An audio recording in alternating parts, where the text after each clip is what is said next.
if you ask how long it takes for your night vision to ripen, people generally say 20 to 30 minutes. It is true that we gain most of our night vision early on in the first 20 or 30 minutes, but I couldn't believe when I learned that we gain night vision incrementally for hours.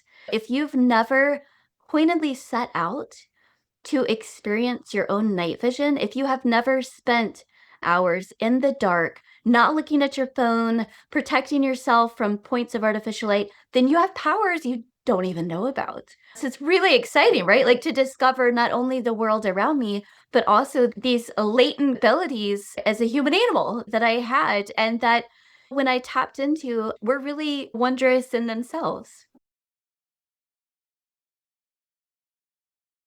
Leigh Ann Henion, welcome to the Accidental Gods podcast. How are you and where are you on this kind of misty November day? I'm doing well. I'm in Southern Appalachia, Western North Carolina in the United States, and I am watching a light snowfall. So I have some snowflakes, and they Wow. are truly dancing outside of my window this morning. Goodness, I had no idea you had snow this early in the year. Well, happy snowfall. Thank you. So, you have written an absolutely stunningly gorgeous book, which I genuinely loved from pretty much the first page. Well, actually, from the first page. And there's a paragraph towards the end, page 234, that we both really liked. So would you like to read us that? And then we will explore the depth and breadth of your book. Sure. Over to you. We fumble and fail to find words to explain the way our bodies are reading the signals these flowers are emitting. I close my eyes, inhale deeply. Just as Foxfire showed me that I have better night vision than I imagined, I can feel these night-blooming flowers introducing me to my sense of smell as one that I have thus far mostly ignored as important. Every waft feels like gratitude for the sense of smell I've taken for granted, maybe as a species most humans have. Yes. And I'm sure we have. And amongst the many, many things I learned from your books is that our sense of smell becomes most sharp around dusk when the night blooming flowers that you were discussing in that paragraph, the Nicotiniana, begin to unfold. And I discovered that some of our sense of smell is as sharp as our dogs. I had thought dogs were 5, 6, 7 orders of magnitude better at scenting than we were, but they're just better at scenting other things than us. So this is a book full of things that I didn't know. But most of all the things that really struck me was your capacity, your willingness to take risks, your willingness to be vulnerable, to walk in total darkness and trust the person in front of you that they're not going to lead you into a bear trap or over the edge of a cliff or into anything inescapable. And your rediscovery of the embodied skills and senses that our species has had for the whole of our evolution until very, very recently. My relationship with electric power and light in particular has revolutionized since reading your book. And I thought I was quite switched on to these things, but now I'm much more switched on. So before we go into more detail about how you came to write it and more of the visual experiences that are near the start of the book, tell us a little bit more about the sense and the rediscovering your sense of smell that occurred when you went to your friend Amy's garden. So, right, the book is really my personal quest to appreciate natural darkness in an age of increasing artificial light. And starting out, I knew that this is going to be about meeting various nocturnal species. I knew that I was going to learn a lot, but every page, every bit of this book is kind of me not even being able to wait until the book came out. I start texting friends, like calling people, like, did you know this? Um, you know, Ultimately, it really was a journey that not only introduced me to a world that I thought I knew, because I also thought that I was in tune, right? I thought that I was attuned to the landscape directly around me, only to discover that I really only knew half of it. So there was this entire half of my home, half of my immediate surroundings that I was acquainted with. So night was this entirely new country to be explored. And one of the really amazing things that did happen was that I realized not only was I exploring outward, I was exploring inward, because ultimately there were all of these things about myself as a human animal that I didn't know. So right, the fact that our sense of smell is also part of our circadian rhythm. We think of circadian rhythm as, being attached to sleep. A lot of people understand that, blue light disturbing circadian rhythm can affect sleep. But I mean, who would have ever it's just shocking to me that my sense of smell was also connected to this. And also, a lot of people, if you ask how long do you think it takes for your night vision to ripen, people will generally say, and I've been in a lot of groups, and people generally say, 20 to 30 minutes. And it is true that we gain most of our night vision early on in the first 20 or 30 minutes. But I couldn't believe when I learned that actually we gain night vision incrementally for hours. So I love being able to tell people, if you've never pointedly set out to experience your own night vision, if you have never spent hours, waking hours in the dark, not looking at your phone, protecting yourself from points of artificial light, then you have powers you don't even know about.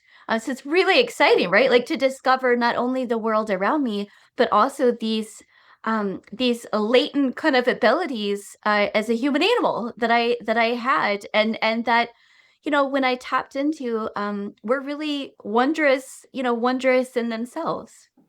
Yes, and also it sounded like through the book you discovered a lot of people in your area who were similarly inspired and on their own journeys, like your friend Amy, who was planting, as I understand it, she was planting with biodiversity in mind, but she hadn't thought about planting night blooming flowers specifically. It just turned out that she happened to have planted them because she was trying to grow the kinds of things that were grown by the people who had built her house back in 1892.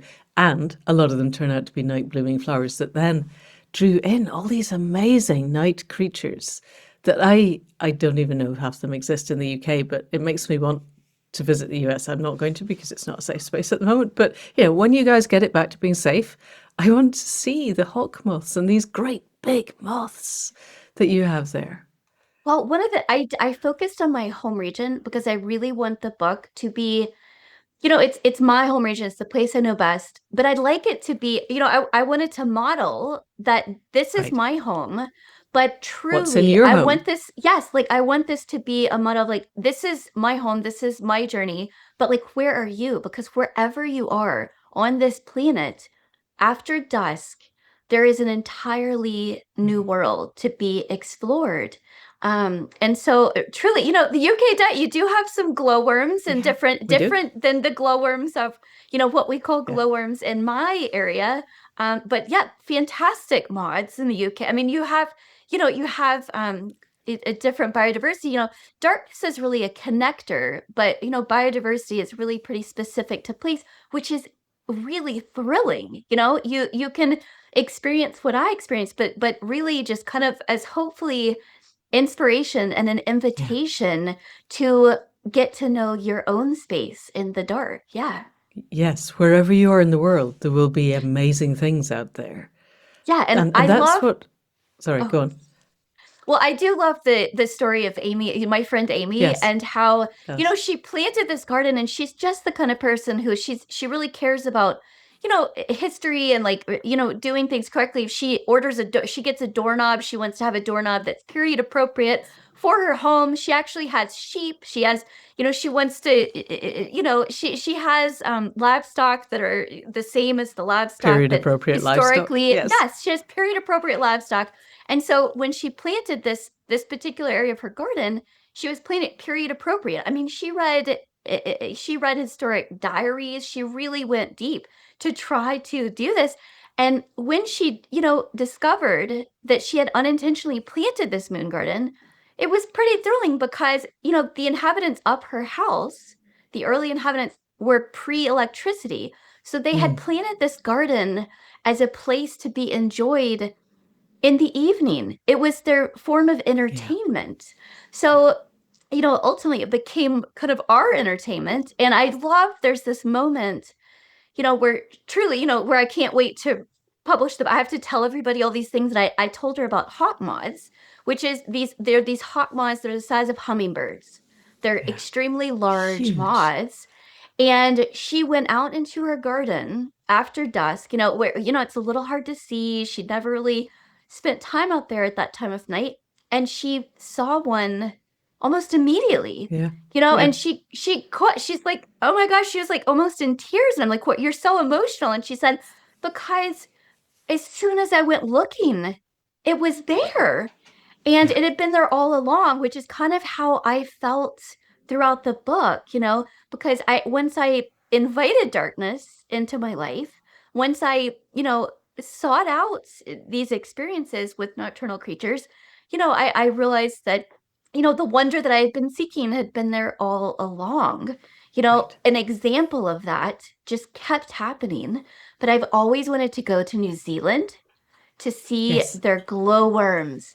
These famous neon blue glowworms. I was willing to travel around the world to see these glowworms, only to discover while writing night magic and researching night magic that neon blue glowworms Are live in in your southern sight. Appalachia. They Yeah, live in southern Appalachia, and they are very, very little is known about them, in part just because, we don't get out in complete darkness. We don't allow our night vision to ripen. And spoiler alert, I not only find these blue glowworms in great concentrations, just one town over, I ended up finding them in my own neighborhood on a yeah, road that I have driven with my headlights on at night for 20 years.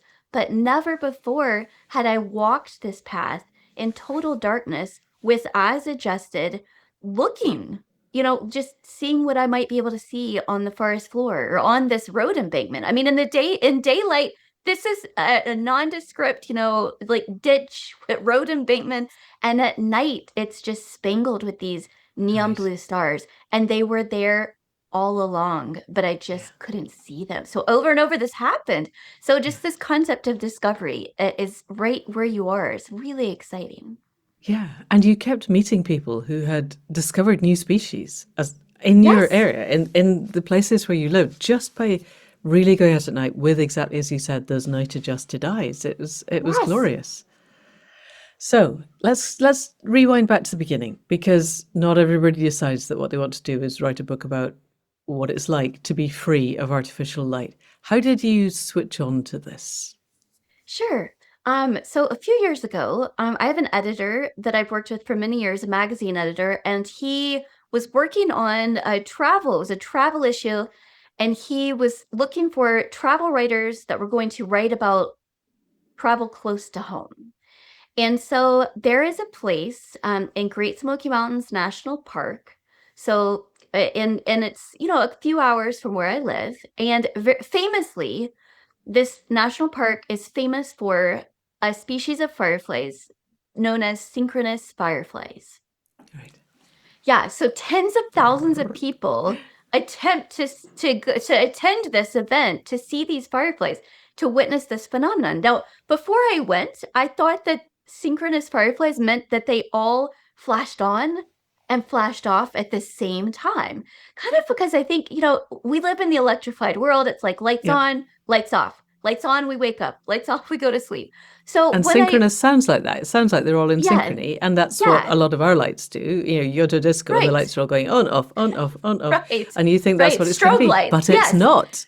But it's Yes. not. So I went, and it's like a delicately beautiful phenomena. It's like, so what actually, you see a little twinkling on a forest floor, and then all of a sudden, you see these lights just whoosh across the forest floor. And then they go in another direction and they whoosh back. And it truly is like a living version of the Northern Lights, right just above the ground. And what actually happens is these fireflies, they communicate with the firefly next to them. So they see the splash and it's a cue for the next firefly to flash. So it's really a communal light show. And it was fantastic. It was gorgeous. And before I went seeking these fireflies, I never knew that there are just there are hundreds and hundreds of firefly species, and each species actually has a flash that is as unique as a fingerprint. So you can identify, and where you see a firefly, you usually have multiple species, which I then discovered blue ghost fireflies, which are these fireflies neon blue, and they stay lit for 60 seconds at a time. So when you're walking in the woods and you're surrounded by these fireflies, you are surrounded by these unblinking tiny blue orbs of light, and it is truly like walking among fairies. So I had no idea that all of these magnificent things existed in my home region. And so I learned a lot about fireflies, and I learned about how light pollution negatively affects pretty much every part of their life cycle. And again, spoiler alert, pretty much every living being on Earth is negatively disrupted by artificial light. But so in this process, I also realized that I had not really spent time in complete darkness, exploring the world around me, like just without my phone, without any flashlights, with any torches.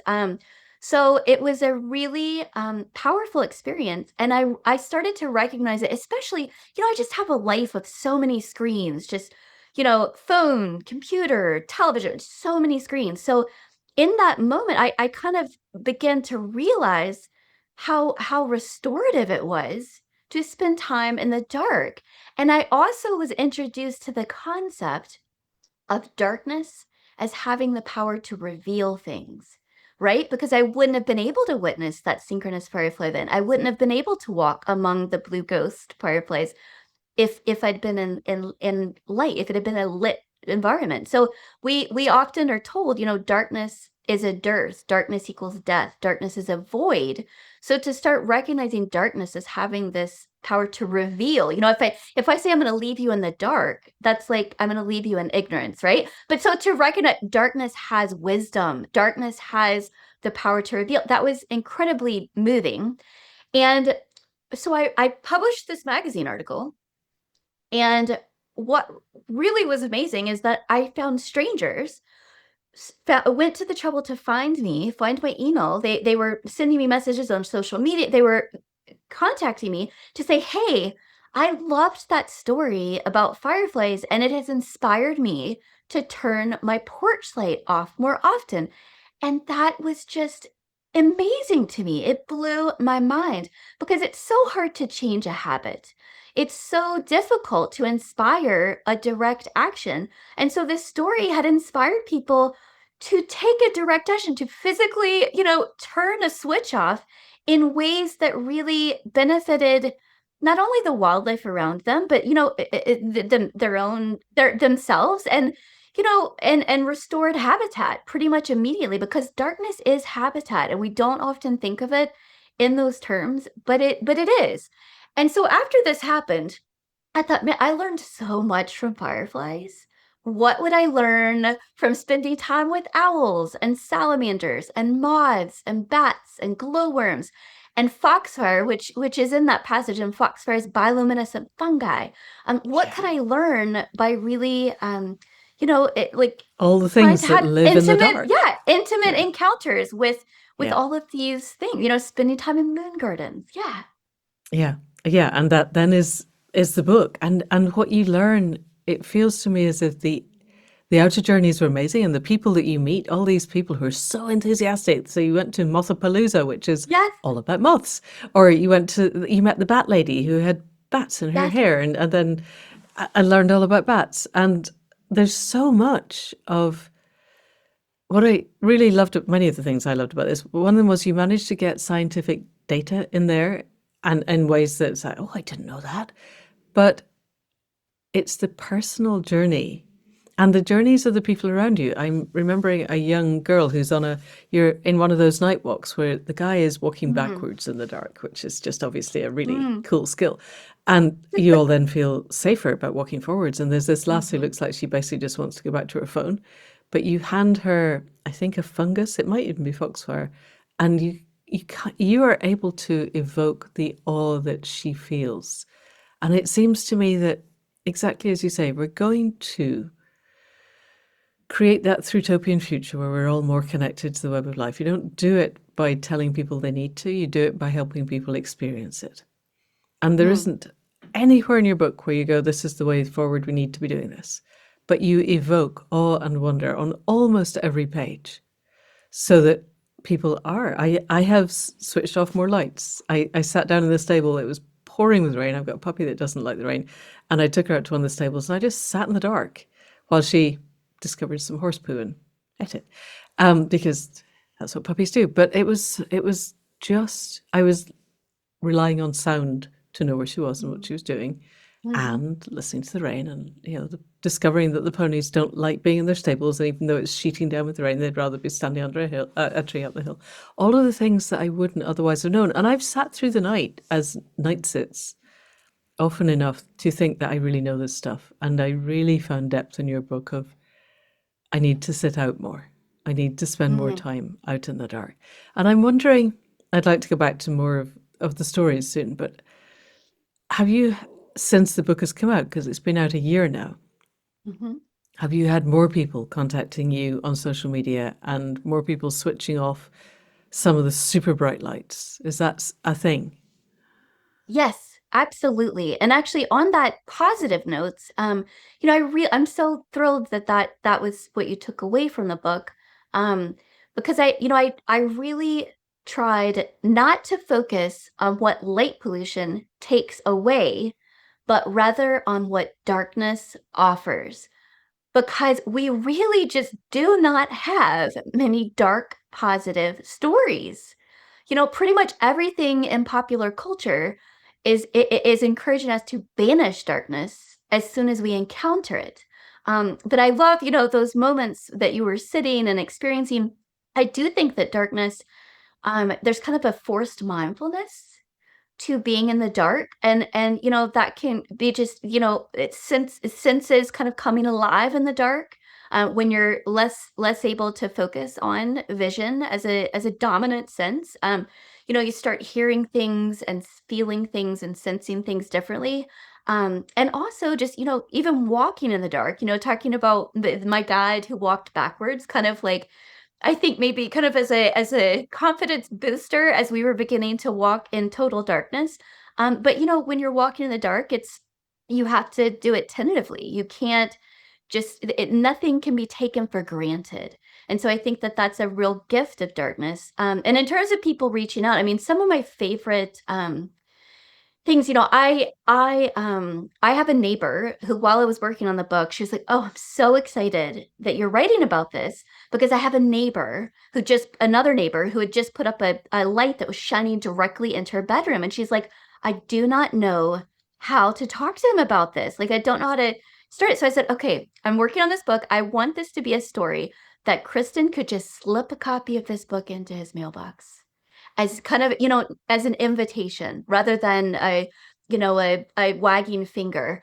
Um, and so I really tried to do that. And I actually told that story at a book event once. And I had people come up and they had a little stack of books and they were like, "Okay, can you make this up to me?" And then, like, "Actually, could you just make this out to Dawn, turn out the light?"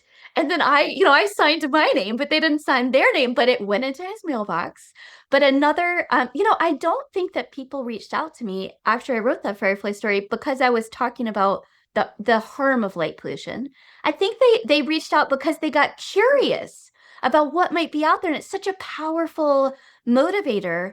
Another great story. I had an event where a woman came and she had a giant stack of books, and I was like, "This is amazing! Thanks so much for the support. Like, are you giving these as gifts?" And she's like, "Actually, I've decided that she was having a neighborhood situation where she was like, "Oh, her neighbors all had too many lights on."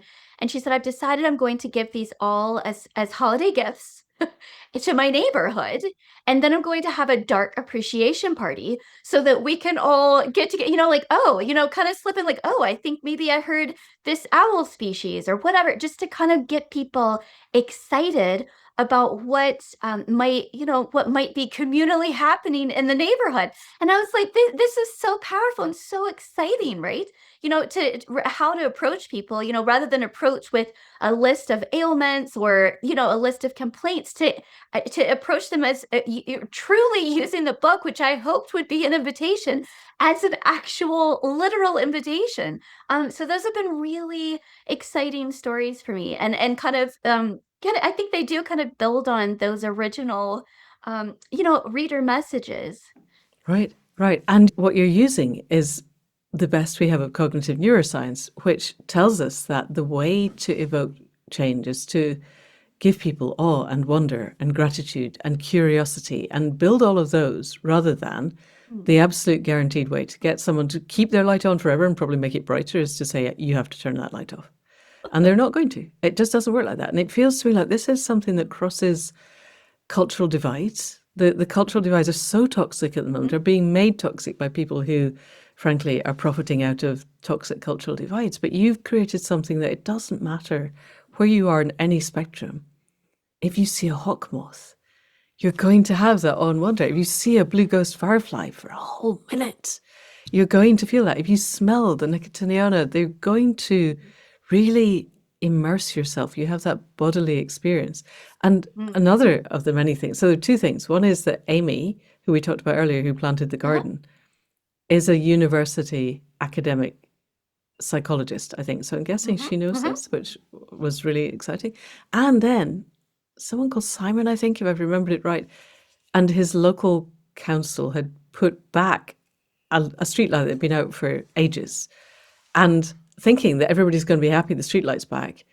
And Simon organizes petitions and everything to go, no, switch it off. It's hurting the owls. You can't have the streetlight. You're blinding the owls. Get rid of it. And so then the local political establishment understands that blistering light everywhere is not necessarily what everybody wants, which also seems quite a useful thing. So tell us a bit about the owls, because that was gorgeous. Well, bits of it were gorgeous. And then it was quite And so heartrending. the night blooming nicotine, so that's actually night blooming tobacco.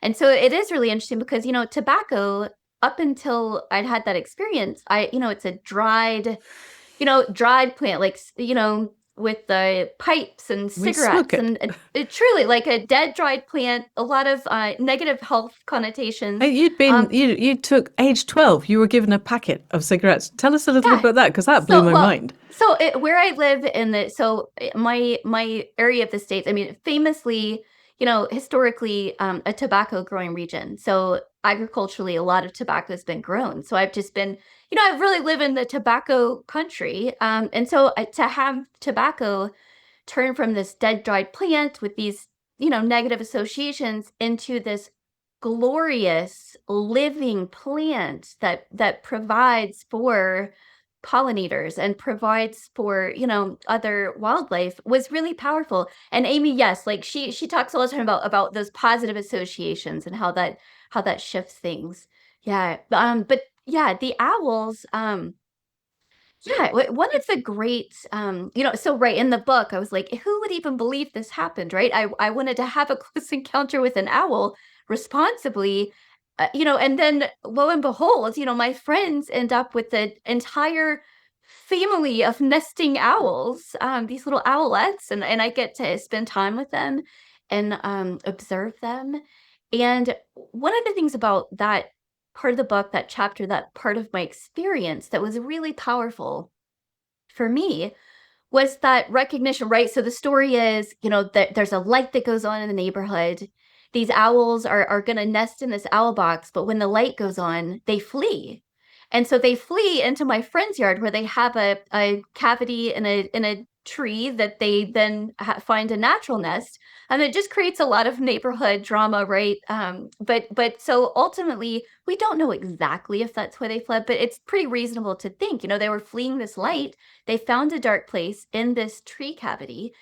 And that whole chapter really, for me, was important in a sense that I really started to absorb how important a single tree can be as habitat.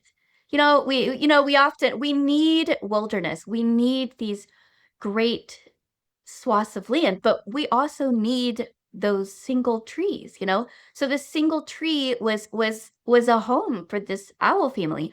Ultimately a bat blitz, which is, my bat extravaganza that I attended with bat biologists in order to, have safe encounters with bats. But I learned at bat blitz, a single tree can be home to hundreds of bats that under bark. So that was really important for me because also that led me to understand migrating songbirds absolutely depend on darkness as avenues of transportation.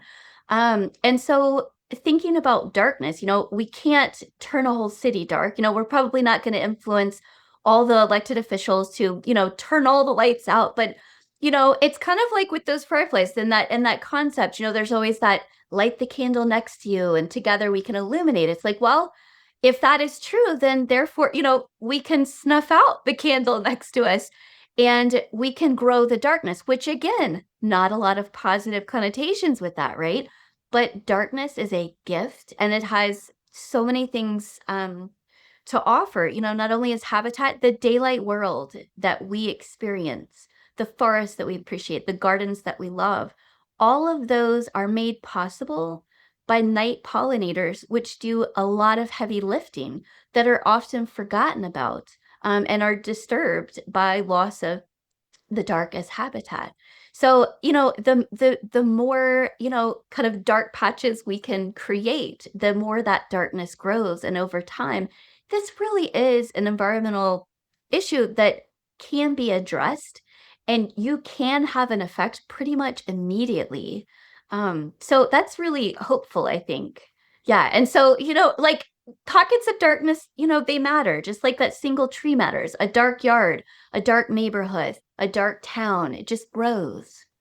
Yeah, and it Yeah. occurred to me reading it that if we were to create a world where we were an integral part of the web of life, we would create dark cities by default, and there would be little bits of light where you needed them, and the AI would work out there's a person, walking here on their own. There needs to be light where they are, and we wouldn't have to by default have cities drenched in light. It's not. We've done that because we didn't know it Mm, was possible to do anything different, and we've done it because we didn't know that it wasn't necessarily a good thing. But everything that you write in the book, one of the things that really struck me was, I think in the Kalahari, that two things. One is that the conversations that happen after dusk around the mm, firelight in the dark are very different conversations. So in daylight, it's gossip and mm, economics. And at night, it's the stories and the myths and the things that grow community. mm, And the young people are walking off into the desert trying to find a signal on their phones, which seemed heartbreaking. But, also my heartbreak is colonial because I want Indigenous people to remain wonderful so that I can project everything onto them. And they just want their phones to work. And my phone works. And it's the world is so complex at the moment. But say a little bit about your discovery of how people are different in the dark, because again, we don't give ourselves the dark to be sure. different in. Yeah, what you said actually just reminded me of something that I kind of started thinking about and working on the book, and I still think about because it applies in so many ways. We have the technology to address so many of our environmental challenges, but we don't have but we don't have the stories that necessarily inspire and guide us to implement changes.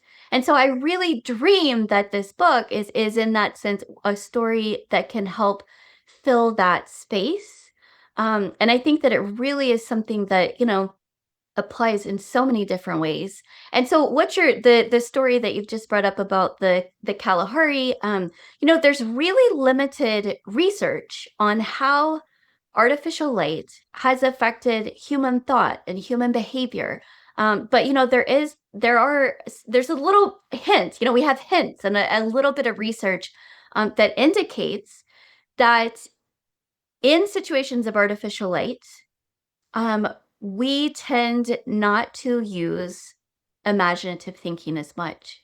We tend to go to logistics, all of that. But so the one that you have brought up, right? So there was a long-term study which tracked language. And so the language that was used in daylight often was about logistics. There was arguments, planning, things like that. But then at night and by low light or amber spectral light, fireside, which as millennia we have gathered that like the language used was almost always more about reconciliation, sharing, and storytelling. And also like sharing ancestral knowledge of place and things like that. So when you really start to think about that, and again, there's limited research, but you really start to think about it, it's like, wow, think about conversations that you have in fluorescent lit rooms versus conversations that you've had fireside, with sitting around a campfire. And, that's situational, but thinking about the fact that perhaps the light spectra and the use of light was influencing that is really kind of a interesting moment, And so now a lot of our communication is while we are staring into blue light of our screen. So to consider that might actually be affecting the way that we are thinking and communicating and the language that we're using is really powerful. But so, all of that kind of indicates that darkness and kind of like darkness as this, expansive space where we can let our imagines kind of run wild, how that has led to, human development of culture, right Yeah. across the globe. Yes, And all of how it until it about the potentially last is 100 years. changing. Yeah, and potentially Yeah. how it has been changing rapidly, in just right the last few generations. Yeah. Yes. And sensing down into the next generations. You speak about your son Archer quite a lot, and he was 12 in the book, and I'm guessing he must be 14, 15 now.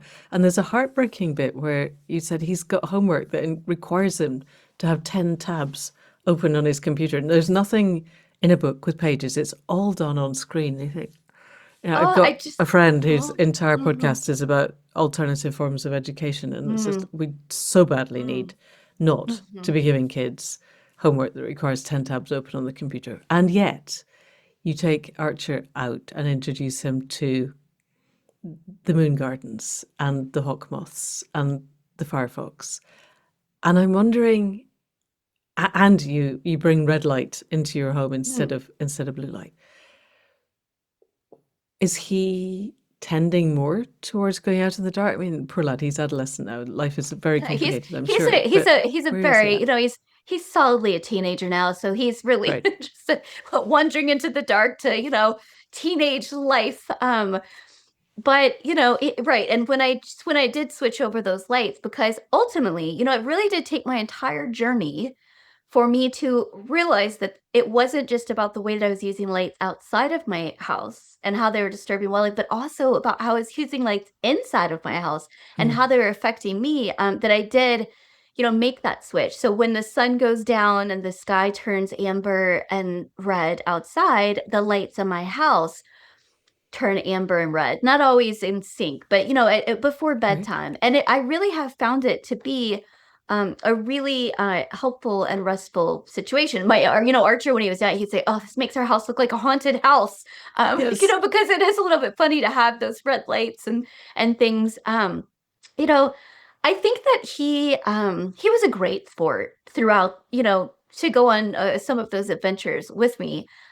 He's a great sport, and I think that he does have a little bit of an awareness about it. It's kind of like those things, like kind of creeps in every once in a while, and just that awareness and understanding. And as a parent, I just hope that, as he gets older, that he carries that with him, and it will surface in different ways as he gets older. And again, right, like I still mourn the fact that he rarely has books in school. Like, you think about a computer versus, you're tapping on those keys versus, Mm. writing with a pencil Yeah. and And I could lead have read this on a PDF, but it's not the same as turning the pages and no, having it's physical not. book.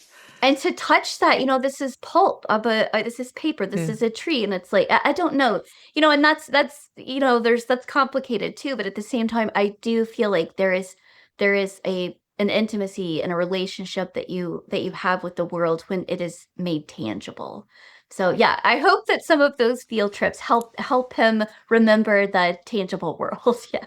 How do you read actual books under red light? Because I am thinking of trying to do that here, but we both read in the evenings. So I'm thinking, how are we going to read with red I light? How does actually that work? do. I actually I do. read by red light. I do. It's Oh, actually that's okay.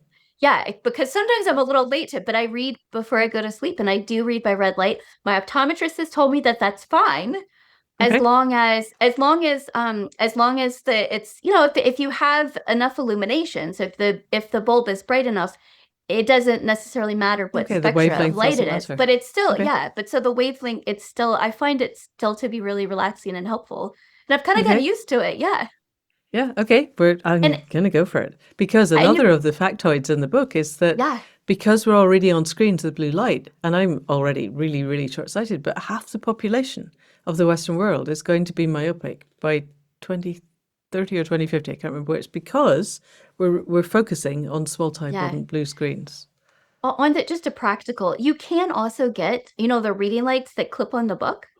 Oh, You yes, can that's true. actually, yeah, you can get specific amber, you can get amber reading lights specifically, Okay. which I have those too. I use those sometimes and I always travel with those. And sometimes if I'm Right. in you're in a hotel room and just the lights are just so Yeah, intense, horrible. I end up using it almost like a little candle sometimes Right. at night to start winding down. Yeah. Brilliant. Okay, we'll go for that. So, towards the end of the book, you learn to make fire. And that, Mm. again, the guy who taught you sounds like a really interesting person. And your experience of fire was itself, it was so embodied. And just, Mm. can you talk us through that? We want Sure. people to read the book, so don't tell us every single bit, but it felt like such a deeply visceral and primal experience. So, please tell Yeah. us more. Well, looking back on it, it's so funny, that I even came up with this concept. But I was like, I spent so much time with these different species. I was like, the last species that I wanted to really address was humans. So how do you address the human relationship to darkness and the human relationship to artificial light? And so I decided to trace artificial light back to its beginnings by making fire with sticks and my own hands and a bow drill and fire. It turned into such an empowering experience. But one of the really interesting things that came out of that for me was this the concept that we don't really think, we turn the switch on, the light comes. We don't really think about, when we turn a light on, something is being burned, energy exchange. So what was really interesting to me in that process was how much work I did to get that light. And I really was able to absorb the cost of the light and also this concept that to make light, our ancestors had to know the nuance of all these species that they were living with. So I had to learn, that poplar bark, the innards of poplar bark are really good tinder, the different woods that would make a good spindle stick. So, the specific species, I had to know my landscape in order to create this light. And so that was a really beautiful experience. And also, as humans, I started with fireflies, ended with humans, and it really, again, took me this entire journey to recognize, we marvel over fireflies and bioluminescent creatures because they can make light inside of their bodies. But I ultimately realized, I mean, humans, if they could, they would marvel over us because we are the only animal species that can make light outside of our bodies. So we are the light makers and we are the fire tenders and we are the ones that can, step back light to reacclimate and to invite darkness back into our natural cycles. Yeah. Yeah. And the building of the fire, and then the Mm, tending of the fire, as you didn't just mm, pour water on it or scatter it, you just fed it less and less and less mm. until it went back to where it started. And Yeah. I thought it was so beautiful. Yeah, he Um, was so wonderful and very he's a very thoughtful person, and a lot really, of ceremony, a lot of yeah, he kind of he spent a lot of his life, I think, creating ceremony and tangible experiences to kind of help people absorb these things, it was yeah, just really wonderfully helpful. yeah. And everything Yeah. we know of healed and whole human cultures is that all of life is ceremonial. All of life is a sacred gift Mm, to the gods. All of life is that sense of gratitude in that paragraph you read at the top mm, of the show, that gratitude welling out of us because the world is so amazing. And in every page of your book you evoke this. And so I'm wondering where you wrote it a couple of years ago. It takes a year. You've been mm. around the country with people signing, you signing copies for people and them giving it out to their neighborhood, which is great. But the journey that you went on, there's moments in the book where you are hugely courageous and you're exposing the vulnerability of yourself, of how you have met all of the different things. You were afraid of bats, but you went to stay with bat people. And the learning to build fire was hugely empowering, but it was hard. You can tell by the Mm, writing that it was hard. And you changed the lights in your mm. house, and I'm guessing your whole neighborhood is probably less lit than it was when you started. Where are you now in terms of your relationship to yourself and the web of life? Um, Well, I feel like often in my life, and I think this is like this for a lot of people, I have to learn the same lesson over and over again, And one of the really nice things about this has been an enduring sense of alliance with darkness. I mean, I really, I still do get a little nervous if I go out by myself. Even if I'm just in my own neighborhood sometimes. I mean, it's a scary thing. It's intimidating. But I really have it forever altered my relationship with darkness. And so it's really wonderful. And even this opportunity to reflect on that I am so much more comfortable in the dark now, after these experiences, after they've compounded, after I, you know, completed the project. And also one of the things I love about it is that, once the story goes out, because it becomes, it doesn't belong to me. It belongs to so many different people who take it so many different places. And that's been really thrilling to watch.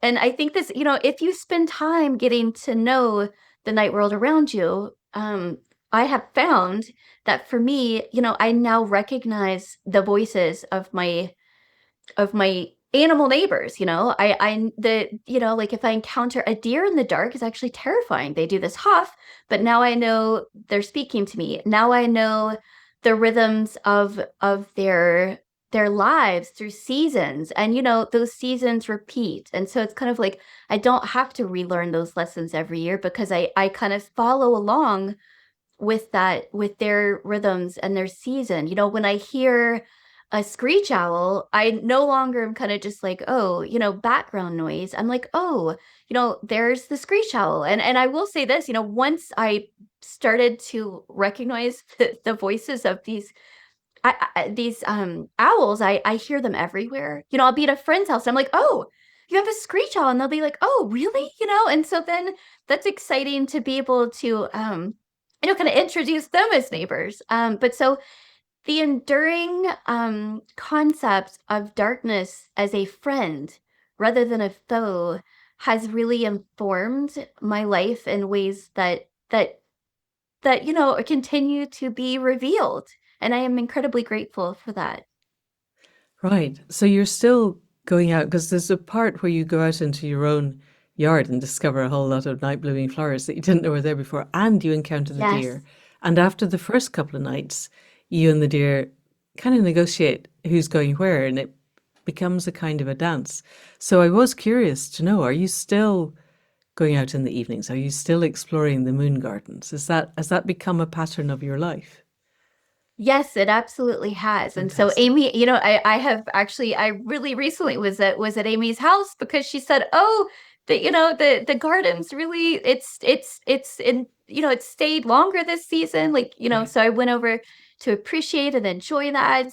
And right, the primrose, these Yes. wildflowers that are, they grow in ditches and all over the place. And, in daylight, they just look like these puckered weeds that I just never noticed before, only to discover, that I was surrounded by these night blooming flowers. They actually have a little latch that pops, Mm, and you can watch this flower bloom, like a time lapse video. For in daylight, it just, you wouldn't notice, but then yeah. at dusk it becomes this beautiful little flower. It's like a little miniature orchid, all over the place. And so, I can never go back to seeing Right. the world Right. the way that I saw it before, right? Once you know Yeah. that there are all of these secret gardens around, you can't go back to not knowing the Yeah. secret gardens are there. And so really it enchants the everyday, daylight and night. Yeah.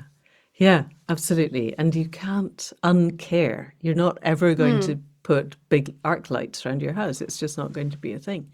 And John Young tells us that the average Indigenous child by the age of 12 has made meaningful relationships with over 400 other species.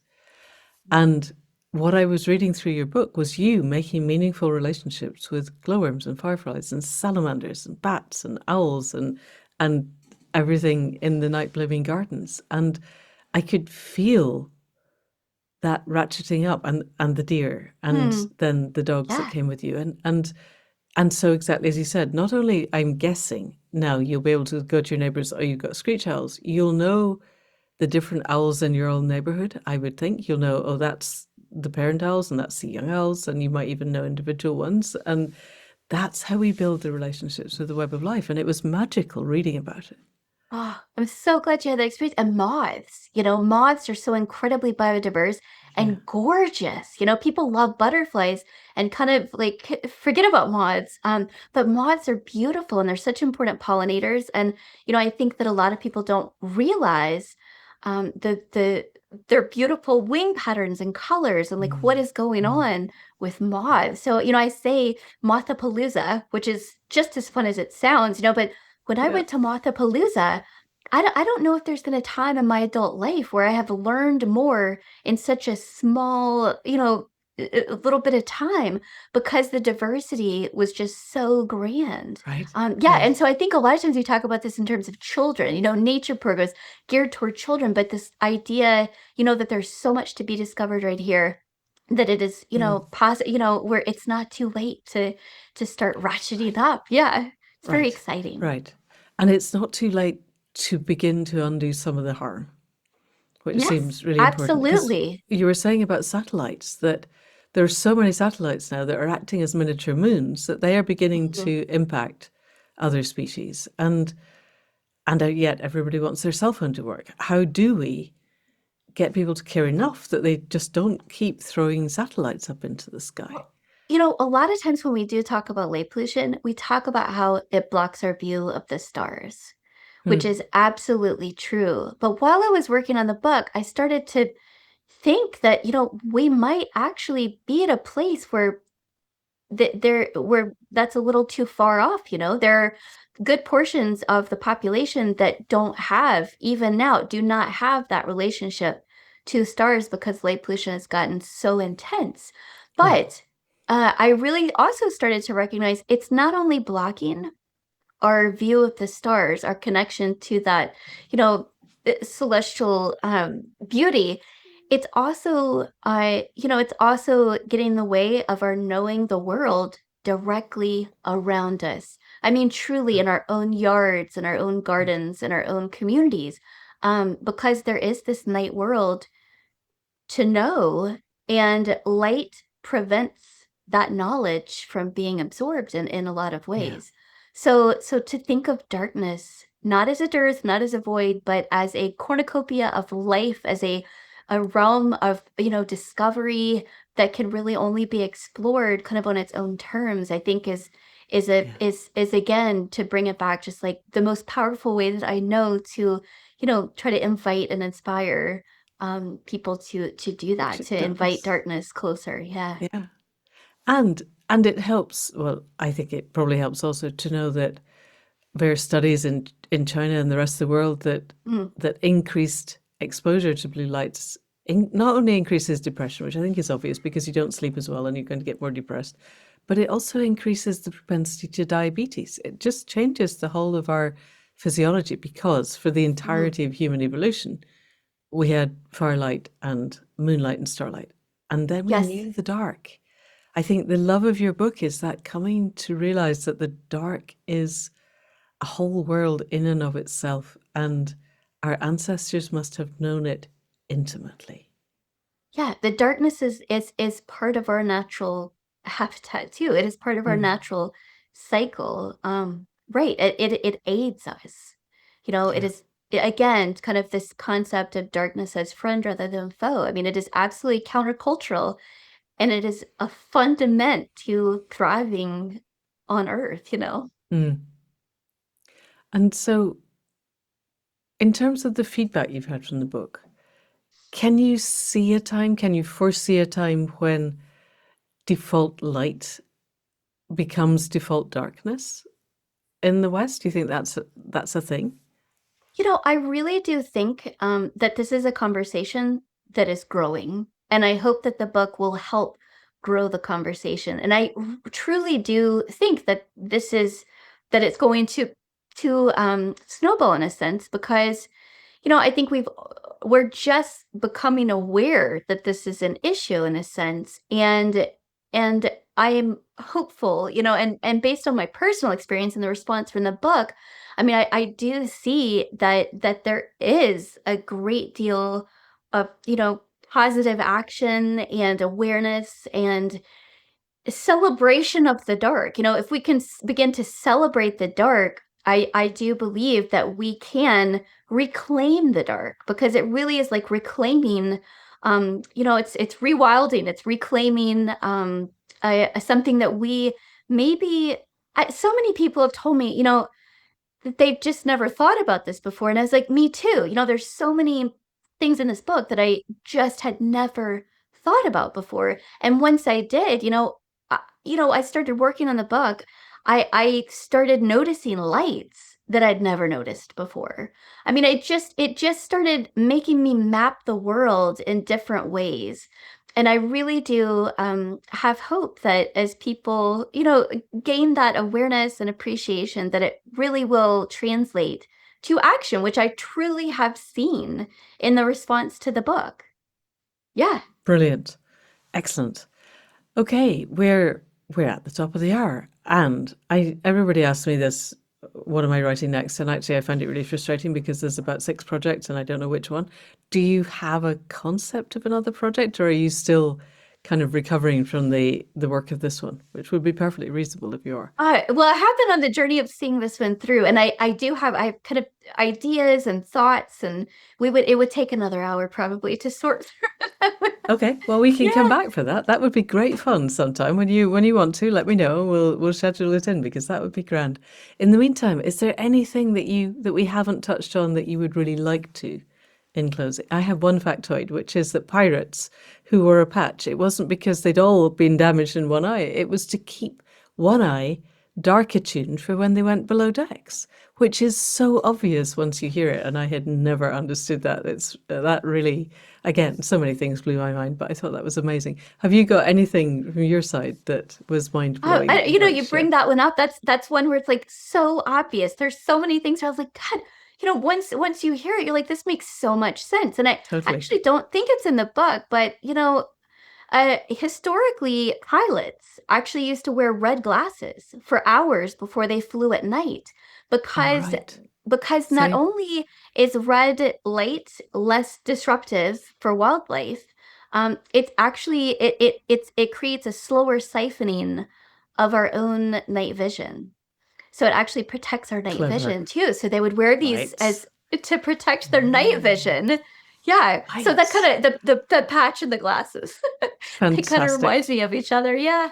Yeah. Okay. And when everyone's read this book, I fully expect that we'll see a lot less light around, Well, which would be yeah. very, very nice.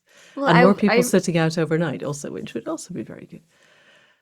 So yeah, to say so, oh, she's out sitting in the dark by herself again tonight. I mean, it's so countercultural, but it's yes, such a gorgeous experience. it I really hope is. that people will Yeah. be inspired, and I'm excited for people to read the book and talk about the book, and whatever it brings up, and in Yeah. terms of inspiring their own quests and journeys, no matter Yeah. how close or far those might be, because again, you do not have to go very far to find something pretty magnificent and unexpected when you venture into the dark. In your own area. So you can buy copies of the book, do what that lady did, hand them out, and then have dark appreciation meetings and discover what you got. It'd be amazing. Yay. That's a All dream. right. Fantastic. In that case, Leigh Ann, thank you so much for coming on to the Accidental Gods podcast. I look forward to whatever comes next and another conversation when it happens. Thank you. Thank you so much for having me.